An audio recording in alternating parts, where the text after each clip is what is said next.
श्री गणेशाय नमः। श्री वररामचंद्राय नमः। श्री हनुमतये नमः। श्री गुरुचरण कमलेभ्यो नमः। उमापति महादेवाय नमः। जे सजीव जग अचर चर, नारी पुरुष अस नाम, ते निज निज मर्याद तजी, भय सकल बस काम। तो संसार में जो अचर यानी अस्थावर या जड़, और जो चर अर्थात चेतन, स्त्री और पुरुष जैसे नाम वाले जीवधारी या प्राणी हैं, वे सब अपनी अपनी मर्यादा छोड़कर काम के वश हो गए। और यह स्थिति उत्पन्न होती है कि कामदेव ने यह प्रभाव क्यों डाला। तो तारक असुर यानी तारकासुर एक ऐसा प्रतापी हुआ कि तारक असुर भयउ तेहि काला, भुज प्रताप बल तेज विशाला। तेहि सब लोक लोकपति जीते, भय देव सुख संपत्ति रीते।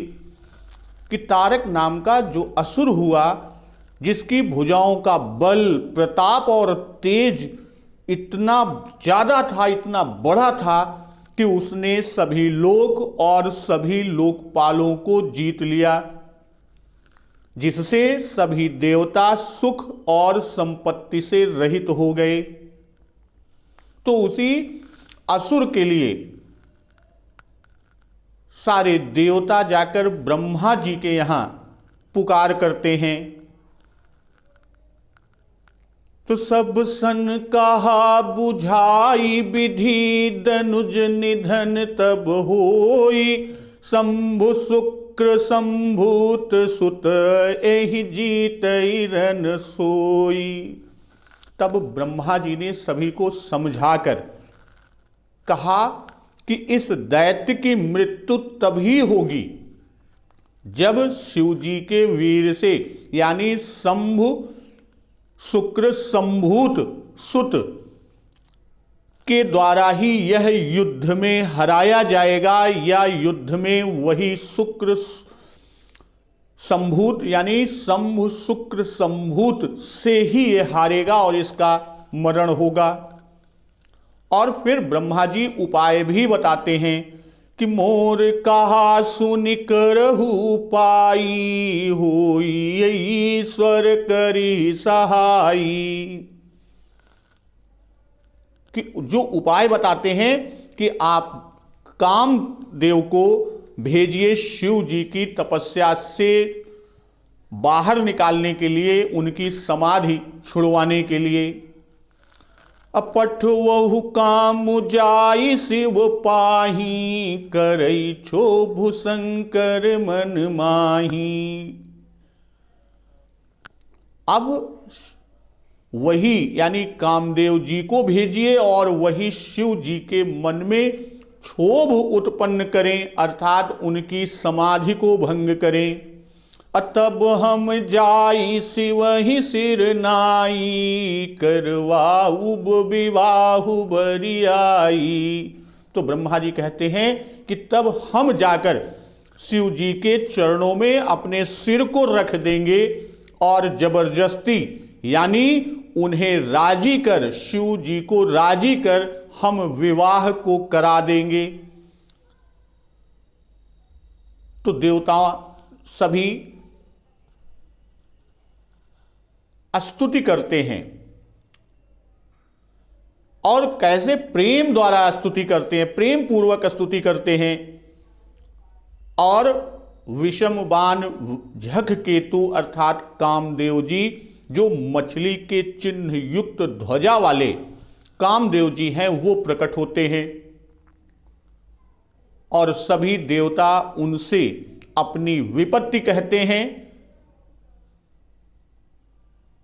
तो कामदेव जी मन में विचार करते हैं कि शंभु विरोधन कुशल मोहि बिहसि कहऊ असमार। फिर भी कामदेव जी शिव जी की तपस्या, उनकी समाधि भंग करने के लिए चलते हैं और जो स्थिति यानी वो अपने प्रभाव को प्रकट करते हैं, तो उन्हीं के प्रभाव के प्रकट करने पर जो स्थिति होती है वही बाबा गोस्वामी जी इस दोहे में उल्लिखित किए हैं कि जे सजीव जग अचर चर नारी पुरुष अस नाम ते निज निज मर जाद तजी भय सकल बस काम। अर्थात संसार में जो अचर स्थावर जड़ और चेतन या चर स्त्री पुरुष ऐसे नाम वाले जीवधारी या प्राणी हैं, वे सब अपनी अपनी मर्यादा छोड़कर काम के वश हो गए। अब यहां बाबा जी ने लिखा कि जे सजीव जग अचर चर नारी पुरुष अस नाम। तो यहां सजीव के पीछे भाव बाबा जी ने जो दिया कि कोई यह न समझ ले कि अचर सभी जीव रहित हैं। अचर में भी बहुत से ऐसे हैं जिनमें स्पर्श गंध आदि विषयों की चेष्टा बनी होती है और वे भी काम क्रोध आदि के वश में भी होते हैं। भाई बिना आंखों के देखते भी हैं, उनमें पुरुषत्व और स्त्रीत्व के चिन्ह भी होते हैं। अब अगर हम उदाहरण की बात करें तो वृक्षों पौधों और लताओं में, भाई उनमें कोई पुरुष और कोई स्त्री संज्ञा वाले हैं। भाई कुछ वृक्ष पुरुष संज्ञा और कुछ स्त्री संज्ञा, लता या पौधे। तो जो लोग न अपने यहां के ग्रंथों को देखते हैं, भाई कुछ ऐसे भी हैं जो अपने यहां के ग्रंथ को नहीं देखते और न ही उनमें विश्वास करते हैं, तो वे सब इस पर बेवजह की शंकाओं को उठा बैठते हैं। तो ऐसे ही लोग कहते हैं कि वृक्षों का निहारना कैसे कह दिया, वे तो जड़ हैं। तो मानव विज्ञान से बहुत सी प्राचीन ग्रंथों की बातें सत्य सिद्ध हो चुकी है। भाई जैसे विमान, अग्निबाण, शब्दभेदी बाण आदि, भाई आजकल की जो वैज्ञानिक स्थिति है वो पहले की स्थिति को दर्शा रही है। और जड़ पदार्थों के विषय में तो सिर्फ इतना कह देना ही काफी है कि विज्ञान से यह निश्चय हो चुका कि वृक्षों में भी जीवत्व है। उनमें क्रोध करने, खाने पीने, मारने, सहन करने आदि की बहुत सारी शक्तियां भी होती हैं। अगर वृक्षों की हम बात करें तो लाजवंती या छुई मुई, जिसे छूते ही वह मुरझा जाती है, अपनी पत्तियों को बिल्कुल समेट लेती है। बाबा गोस्वामी जी बालकांड के 273वें दोहे पर ये लिखे हुए हैं कि इहां कुम्हण बतिया को नाही जे तर्जनी देखी मर जाही। यानी कुम्हड़े की बतिया अगर तर्जनी उंगली से दिखा दे तो तर्जनी को देखकर मुरझा जाती है। और हम सब प्रायः यह भी सुनते हैं कि खरबूजा खरबूजे को देखकर रंग पकड़ता है या रंग बदलता है।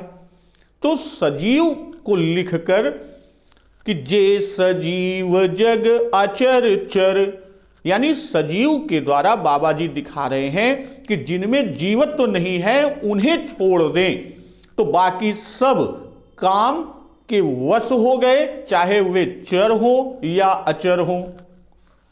अते निज निज मर जाद तजी भय सकल बस काम, अर्थात काम के वश हो गए। चेतनों ने, भाई जो चेतन है वो चेतनता को छोड़ दिए और जो जड़ हैं उन्होंने जड़ता को छोड़ दिया। भाई निज निज मर जाद तजी, इसके पीछे बाबा जी क्या लिख रहे हैं, उनका भाव आशय क्या है कि जिसके लिए जो नियम बंधे हुए हैं, भाई हर एक के लिए नियम बंधा है, उन नियमों को त्याग दिया, उनको त्याग कर अब भय काम बस समय विसारी।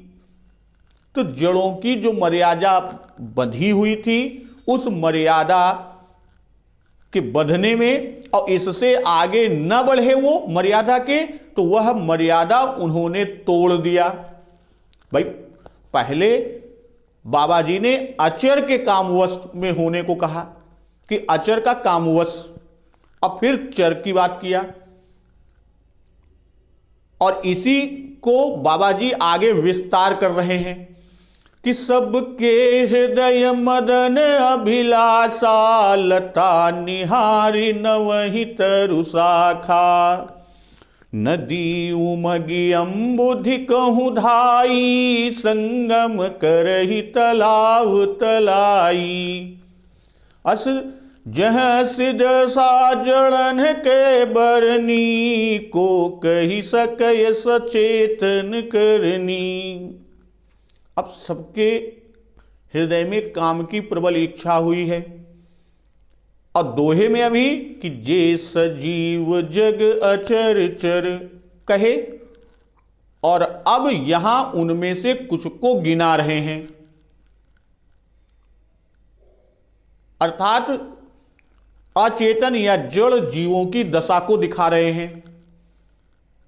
लता निहारी नवहि तरु शाखा, तो इसमें पुरुष संज्ञक जड़ों में विशेष कामोद्दीपन को दिखाया। भाई तरु क्या है, पुल्लिंग है, और लता स्त्रियों को देखकर उन पर आसक्त हो रहे हैं। जे सजीव जग के विषय में और लता निहारी से लेकर लता निहारी नवहि तरु शाखा, नदी उमगी अम्बुधि कहूँ धाई, संगम करहि तलाव तलाई। यहां तक यह अचर और नारी पुरुष अस नाम के संबंध में वो बताई। भाई लता में कुछ केशादि यानी केश इस तरह के कोई भी स्त्रीत्व के लक्षण नहीं, और ना ही वृक्ष में कोई लक्षण पुरुष के हैं। फिर इनको कैसे पुल्लिंग और स्त्रीलिंग यानी पुरुषत्व और स्त्रीत्व के गुण से कहते हैं, इसलिए कि केवल लता शब्द स्त्रीलिंग है। लता शब्द क्या है, स्त्रीलिंग है। और तरु शब्द पुल्लिंग है। तो इसी तरह नदी तलाई आदि में स्त्रीलिंग का और समुद्र ताल आदि में पुल्लिंग के व्यवहार है, और इसी व्यवहार के नाते ये मर्यादा को त्याग कर एक दूसरे से मिलना चाहते हैं। और नवहि शब्द देकर बाबा जी ने यह दर्शाया कि लताएं वृक्ष के तले या उनके बहुत निकट और उनसे नीची हैं, इसलिए वृक्ष उन पर संयोग के लिए झुकते हैं। और नदी उमगी अम्बुधि कह धाई, अब इसमें स्त्री वर्ग में विशेष कामाशक्ति को दिखाया। भाई वास्तव में देखें तो स्त्री पुरुष दोनों पर काम का प्रभाव बराबर पड़ा, और दोनों में काम की प्रबलता एक सी और साथ साथ बाबा जी ने दिखाई है। भाई नदी तालाब और तलैयों का उमड़ना कहा, नदी उमगी अम्बुधि कहूँ धाई, संगम करहि तलाव तलाई।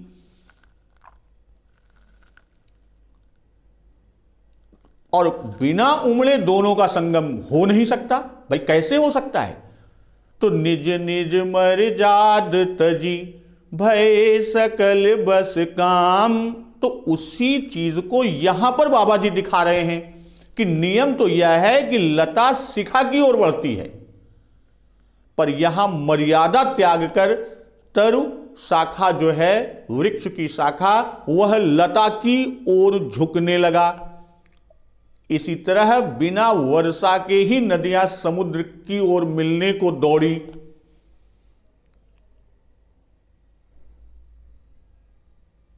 तो उनकी विशेष निर्लज्जता वर्णन करने में एक तो लज्जा लगती है और दूसरे वह अकथनीय है। इसलिए इसी को लिखकर बाबा जी आगे लिखते हैं कि पशु पक्षी नभ जल थल चारी, भय काम बस समय बिसारी। मदन अंध व्याकुल सब लोका, निस दिन नहीं अवलोकहि कोका। जल थल और आकाश, भाई इन्हीं तीन ही में सारी जड़ चेतन नामक सृष्टि है। जल चर थल चर नभ चर नाना, जे जड़ चेतन जीव जहाना। पहले ही तीसरे दोहे में कह चुके हैं बाबा जी।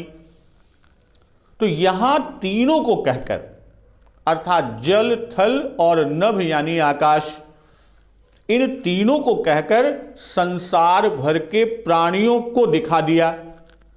भाई आकाशगामी पशु नंदीश्वर ऐरावत आदि हैं, जल के पशु मकर घड़ियाल कछुआ आदि है, और थल के पशु गाय श्वान गर्दभ भैंसा बैल हाथी सिंह आदि, और जल के पक्षी कुक्कुट हैं, बगुला है, हंस है, बत्तख हैं, और थल के पक्षी सारस मोर चकोर आदि हैं।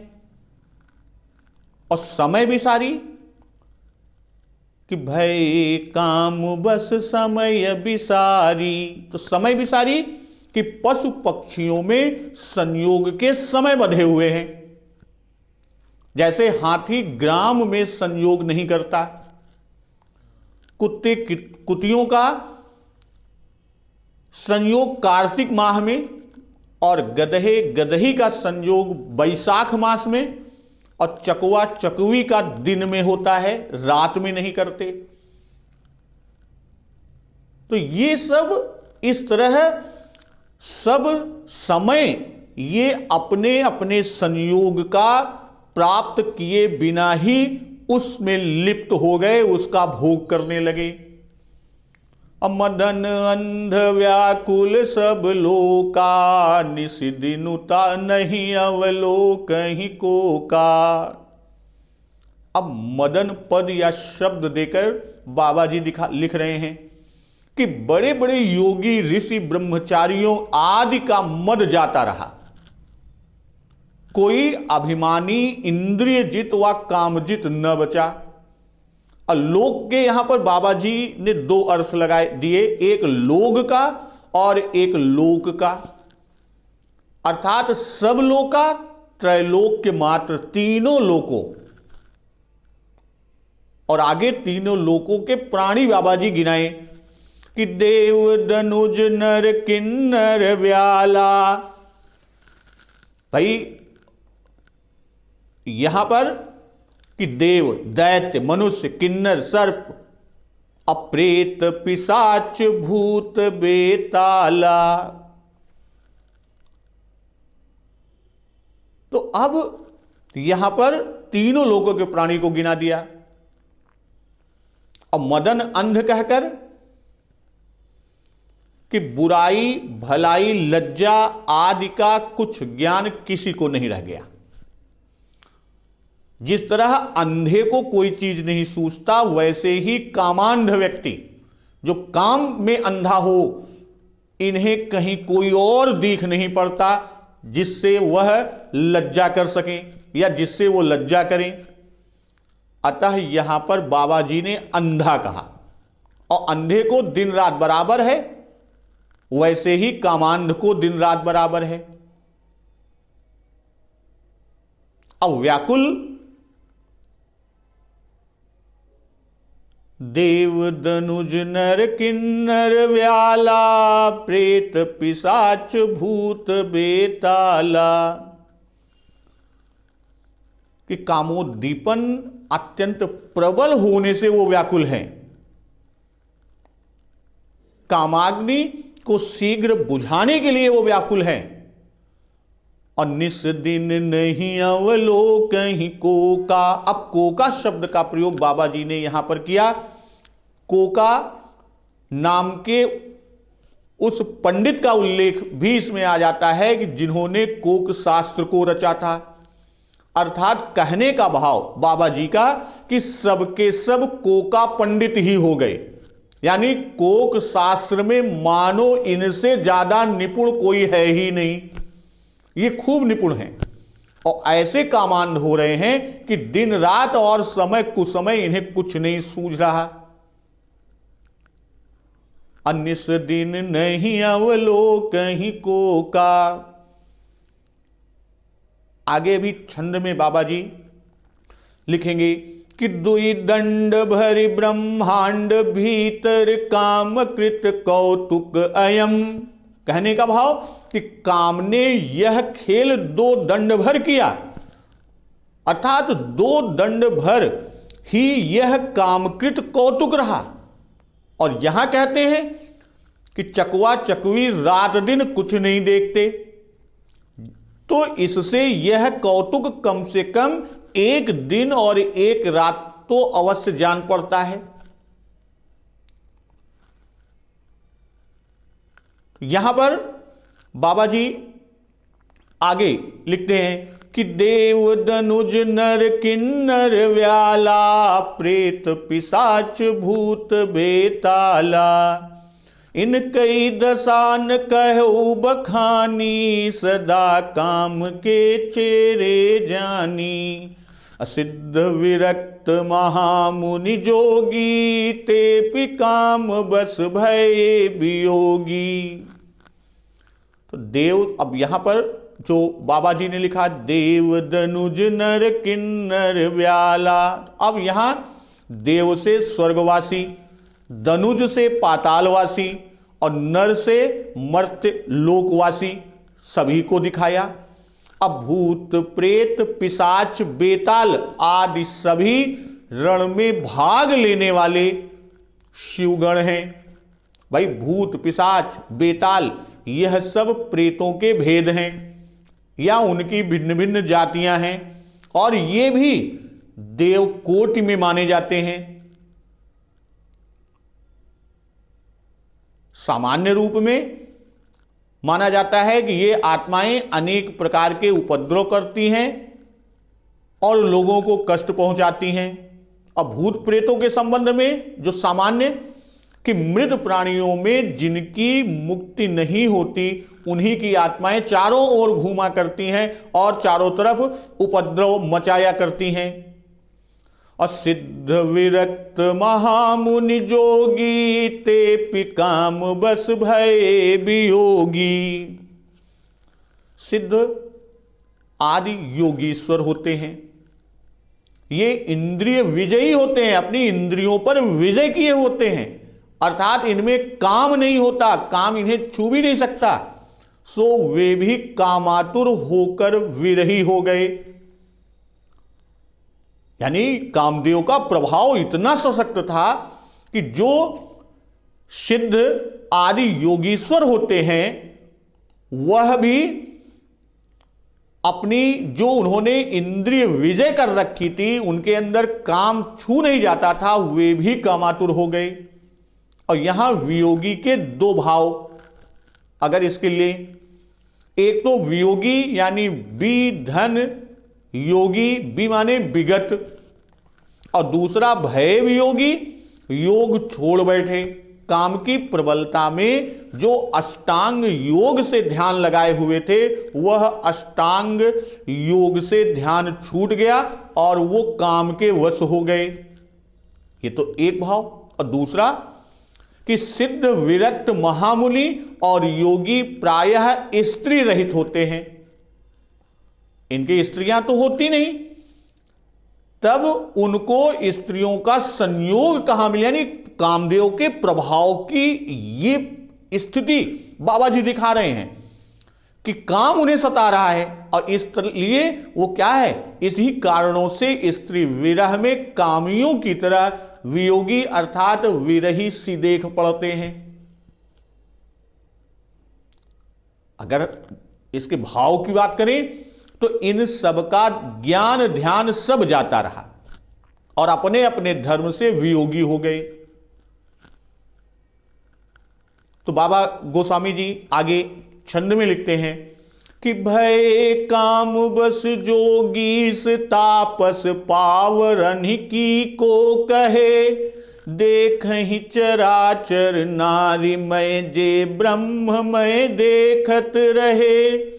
अबला बिलो कहीं पुरुषमय जगु पुरुष अब अबलामयम, दुई दंड भरि ब्रह्मांड भीतर काम कृत कौतुक अयम। तो काम का विशेष कोप योगीश्वरों और तपस्वियों पर है। इसी से बाबा गोस्वामी जी ने उनका नाम 2 बार लिखा। भाई पहले चौपाइयों में योगी विरक्त आदि का कामवश होना कहा था, और यहां छंद में उनके संबंध में जो पहले कहे थे उसे लेकर कहते हैं कि ये तो वे लोग हैं जो काम से सदा दूर रहते थे। भय काम बस जोगीस तापस पावरन की को कहे, और देखहि चराचर नारीमय जे ब्रह्ममय देखत रहे।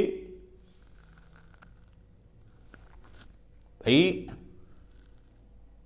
यहां पर कि जो काम से सदा दूर रहते थे, सदा राग रहित रहते थे, कोई राग उनमें नहीं होता था, जो कामजित ब्रह्मचर्य रत हैं, काम को जीतकर ब्रह्मचर्य में रत हैं और जिनकी सारी सिद्धि ब्रह्मचर्य पर खड़ी है, उनकी यह दशा हो गई।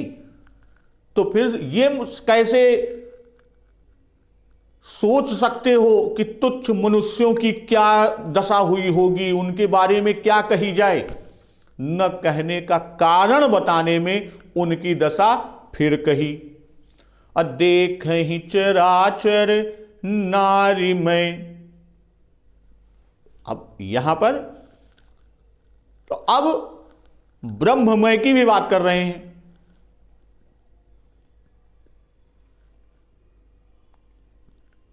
देखहि चराचर नारीमय जे ब्रह्ममय देखत रहे। तो ब्रह्ममय देखते थे।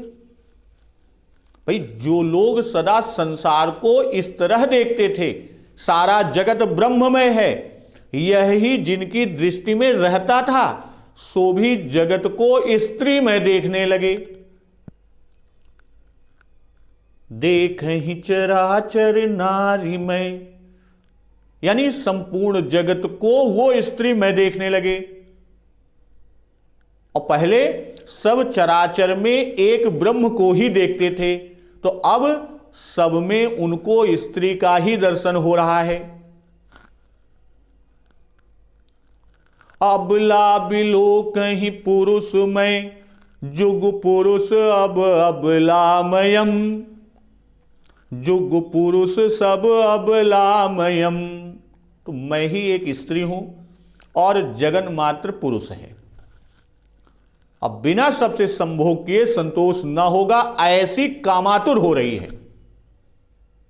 और वही हाल पुरुषों का है कि वे केवल अपने को पुरुष देखते हैं और चराचर मात्र को स्त्री रूप में पा रहे हैं और समझते हैं कि बिना सबसे संयोग किए तृप्त नहीं होगी। और यहां अबला क्यों लिखा बाबा जी ने? भाई कहाती अबला यानी बलहीन, पर यही काम का परम बल है। अबला यानी बलहीन, कहा तो ये जाता है कि अबला है, बलहीन है, पर वास्तव में यही काम का परम बल है। अद्वै दंड भरी ब्रह्मांड भीतर काम कृत कौतुक अयम।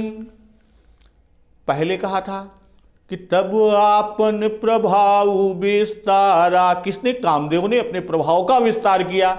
और विस्तार कैसे किया वह यहां तक उल्लेख कर रहे हैं कि ब्रह्मांड भीतर काम कृत कौतुक अयम, कि ब्रह्मांड भर में उसका प्रभाव विस्तृत हो गया। अद्वै दंड और अयम के अर्थ को आगे कि दो घड़ी है, उभय घड़ी यस कौतुक भयऊ, जो लगी काम शंभु पहि गयऊ। तो दो घड़ी, दो ही दंड में ब्रह्मांड को जीत लिया। किसने? कामदेव ने। और दो ही दंड में शिव जी के पास पहुंच गए।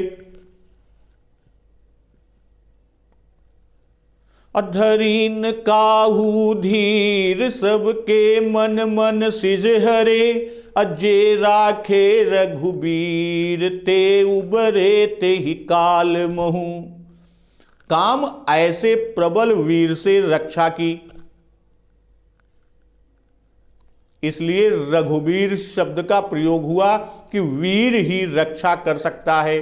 धरीन काहू धीर सबके मन मन सिज हरे, अजे राखे रघुबीर ते उबरे ते ही काल महू।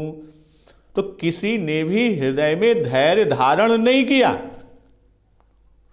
कामदेव ने सबके मन हर लिए, अपने वश में कर लिया। और श्री रघुनाथ जी ने जिनकी रक्षा की, जे राखे रघुवीर, जिनकी रक्षा रघुनाथ जी रघुवीर जी ने की, ते उबरे ते ही काल, केवल वे ही उस समय इस काम के प्रभाव से बचे रहे। भाई जिनकी रक्षा रघुनाथ जी ने कर दी, उन्हें कौन नष्ट कर सकता है? उनका तो बाल बांका नहीं हो सकता। अतः श्री जो रघुवीर पर आश्रित थे वे ही इससे बचे।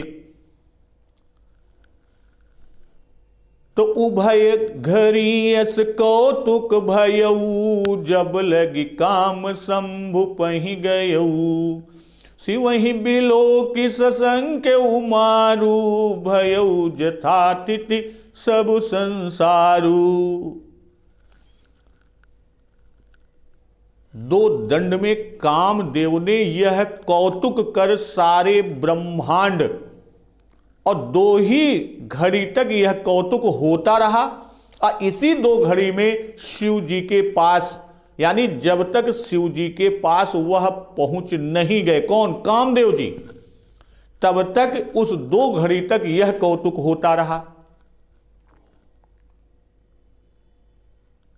अजो लगी काम शंभु पहि गयऊ, कि स्वर्ग से रास्ता चलते हुए ब्रह्मांड भर में उसने यह प्रभाव फैला दिया। और शिव जी के निकट पहुंचने के पूर्व ही कामदेव सब कौतुक रच चुके थे और सारे ब्रह्मांड को अपने वश में कर लिए थे। और शिव जी के पास पहुंचने में, भाई जैसे ही शिव जी के पास पहुंचना, तो उनके पहुंचने के समय तक ही यह कौतुक रहा। जैसे शिव जी के पास पहुंचे, तब पहुंचते ही कौतुक का अंत हो गया। शिवहि बिलो की ससंग उमारू, भयऊ जथातिथि सब संसारू। ससंक्यो यानी सशंक में हो गया, शंका में, संकित हृदय या संदेह युक्त हो गया, डर गया। कौन? कामदेव। किसे? जैसे ही शिव जी के सम्मुख आता है भूत भावन भगवान शिव शंकर, अब हृदय में शंका हो गई, ये दुराधर्ष हैं, भाई इन्हें कैसे जीत सकूंगा, इस तरह की। तो जगत को वश में करने वाला वह अपना प्रभाव भूल गया। भाई कुमार संभव में भी उल्लेख है कि शिव जी के निकट जाने पर ज्यों ही कामदेव की दृष्टि भूत भावन भगवान शिव शंकर जी पर पड़ी, तो कामदेव भय से शिथिल हो गया। और कामदेव को यह भी सुध बुध ना रही कि उसके हाथों में धनुष बाण, तो हाथों से धनुष बाण मारे भय के गिर पड़े। यही सब भाव सशंक्यों के हैं। क्यों सशंक्यों लिखा? अभयऊ जथातिथि सब संसारू, तो भय से काम का वेग नहीं रह जाता। भाई अगर आप में काम की आतुरता है और कोई ऐसी परिस्थिति आ जाए कि आप भयभीत हो जाएं, तो फिर वह काम का वेग समाप्त हो जाता है। तो जब कामदेव डरे तब लोग यथास्थिति में हो गए, अर्थात काम के वशीभूत जो थे वह छूट गया, अर्थात जगत निर्भय हो गया और पूर्व अपनी मर्यादा में जैसे थे वैसे ही पुनः हो गए। तो यह सब क्या है? यह सब शिव जी के प्रभाव से हुआ। अभी शिव जी को सिर्फ उन्होंने देखा है। और आगे बाबा जी कह रहे हैं, है तुरत जग जीव सुखारे, जिमि मद उतरी गए मतवारे, रुद्र ही देखी मदन भय माना, दुराधरस दुर्गम भगवाना। मदिरा या कोई भी मद्यपान करने पर जिमि मद उतरी गए मतवारे, तो मदिरा हो या कोई भी मद्यपान करने पर जब कोई मतवाला हो जाता है तो उसके कर्म, वचन और तन किसी का भी वह संभाल नहीं पाता, उनके संभाले नहीं रह जाता। अब जब तक काम रूपी भूत सिर पर सवार रहता है, उसी तरह की बात कि जब तक काम रूपी भूत सिर पर सवार रहता है तब तक मनुष्य के विचार और बुद्धि उसे छोड़ देते हैं। भाई दिति की कथा श्रीमद् भागवत में प्रसिद्ध है कि कामांध होने के कारण ही दिति ने कश्यप जी की एक न मानी और काम रूपी मद के उतरने पर फिर पश्चाताप ही करने लगी। तो मद्य का उदाहरण देने के पीछे यहां बाबा जी का जो भाव है कि जैसे मदिरा पान से लज्जा, भय, मर्यादा तीनों ही खत्म हो जाते हैं और मदिरा श्रेष्ठ लोगों को भी दूषित कर देती है, ठीक उसी तरह काम ने किया और उसके नशे में भी लज्जा, भय, मर्यादा तीनों ही नष्ट हो गए थे। और रुद्र ही देखी मदन भय माना, दुराधरस दुर्गम भगवाना। और रुद्र जी तो प्रलय के देवता हैं और शिव जी को देखकर भय की प्राप्ति हुई, इसी से यहां पर रुद्र नाम दिया। और दुराधर्ष अर्थात जो दबने योग्य नहीं है, दुर्गम है, अर्थात उनके समीप कोई नहीं जा सकता। और भगवान है अर्थात प्रलय करता है। अब भगवाना का भाव, रुद्र ही देखी मदन भय माना, दुराधरस दुर्गम भगवाना। भगवाना कि इनमें ज्ञान, वैराग्य आदि खड़ैश्वर्य सदा रहते हैं, इसलिए उन पर वार नहीं चल सकता। और पहले ही इसका चर्चा हो चुकी कि शिव ही बिलो की ससंग उमारू। तो अब यहां पर पुनः लिख रहे हैं बाबा जी कि रुद्र ही देखी मदन भय माना। तो दोनों एक ही बात होने पर यहां पुनरुक्ति होती है और समाधान यहां पुनरुक्ति नहीं है। जो पहले लिखा था ससंक्यो मारू, उसी को अब यहां स्पष्ट करके लिख रहे हैं और खोल के लिख रहे हैं कि किस कारण से कामदेव सशंकित हुए थे। और फिरत लाज कछु कर नहीं जाई, मरण उठानी मन रच सी उपाई। प्रगटे सि तुरत रुचिर ऋतु राजा, कुसुमित नव तरु राज बिराजा। लज्जा इससे होती है कि देवताओं को वचन दे आए। भाई पहले ही वचन दे चुके थे कि तदपि करब मैं काज तुम्हारा, श्रुति कह परम धर्म उपकारा। अगर मैं फिरता हूं, लौटता हूं, तो उनको मुंह कैसे दिखाऊंगा कि चढ़ाई करके और फिर भागने से जो दशा एक वीर की होती है वह लाज से यहां पर दिखाई, अर्थात भारी अपयश होगा, यह लज्जा है। इसलिए यह निश्चय किए कि लौटने से तो मर जाना ही अच्छा है। भाई नहीं तो सबके सामने तो हमने डींग मार दी थी कि परहित लागित जय जो देही संतत संत प्रशंसहिते ही। और मरण उठानी, आगे बाबा जी कि मरण उठानी मन रचसी उपाई, कि मरता क्या न करता, जब मरना ही है भाई। यह एक लोकोक्ति है जनमानस में, सामान्य लोकोक्ति कि मरता क्या नहीं करता। तो मन में मरने का निश्चय किया कि क्योंकि काम किए बिना लौट जाएंगे तो सबको मुंह क्या दिखाएंगे, हंसी होगी, वो भी मरने के समान है भाई। वो भी क्या स्थिति है, वो भी मरने के समान। तब फिर यह सोचकर कि प्रगटे तुरत रुचिर ऋतु राजा कुसुमित नव तरु राजी बिराजा। और तुरंत प्रकट कहना कहकर बाबा जी दिखा रहे हैं कि अपनी माया को प्रकट किया। और ऋतुराज को प्रकट करने पर पाया गया कि उस समय ऐसी कोई ऋतु नहीं थी, अर्थात बसंत नहीं था।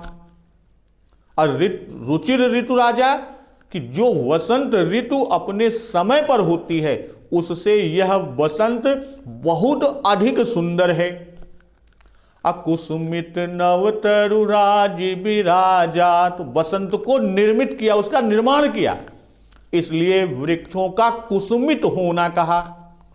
और वृक्ष कुसुमित हैं, अतः नौ अर्थात नमित हैं। भाई नौ से नवीन का भी अर्थ बनता है, मायिक हैं, माया द्वारा है, अतः यहां पर विशेष कहा। अब वन उपवन बापिका तड़ागा परम सुभग सब दिशा विभागा जतः जनूप जत अनुरागा देखि मुएहु मन मन सिज जागा। भाई वन उपवन सुंदर हैं, विहार करने के योग्य हैं, वापिका और तड़ाग जल क्रीड़ा करने के योग्य हैं। भाई जितने भी वन उपवन बावली तालाब दिशा के सारे विभाग परम सुंदर हो गए। और जिधर देखो उधर ही मानो प्रेम ही प्रेम उमड़ रहा है, जिसे देखकर मरे हुए अर्थात मरे हुओं के मन में भी काम जाग उठा।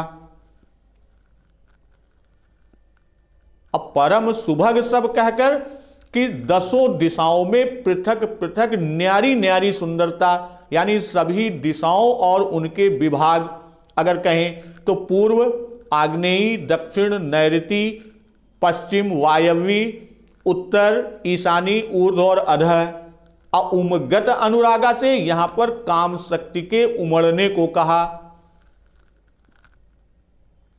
अदेखि मुएहु मन मन सिज जागा, यहां कामदेव की अत्यंत उत्कृष्टता, उनके प्रचंड प्रभाव को दिखा रहे हैं, इसलिए असंभव का भी संभव होना यहां पर कहा गया। जागई मनोभव मुएहु मन बन सुभगतान परे कही शीतल सुगंध सुमंद मारुत मदन अनल सखा सही बिकसे सरनि बहु कंज गुंजत पुंज मंजुल मधुकरा कलहंस पिक सुख सरस रव करि गान नाचहि अपछरा। तो मरे हुए मन में भी कामदेव जागने लगा, काम का भाव जगने लगा।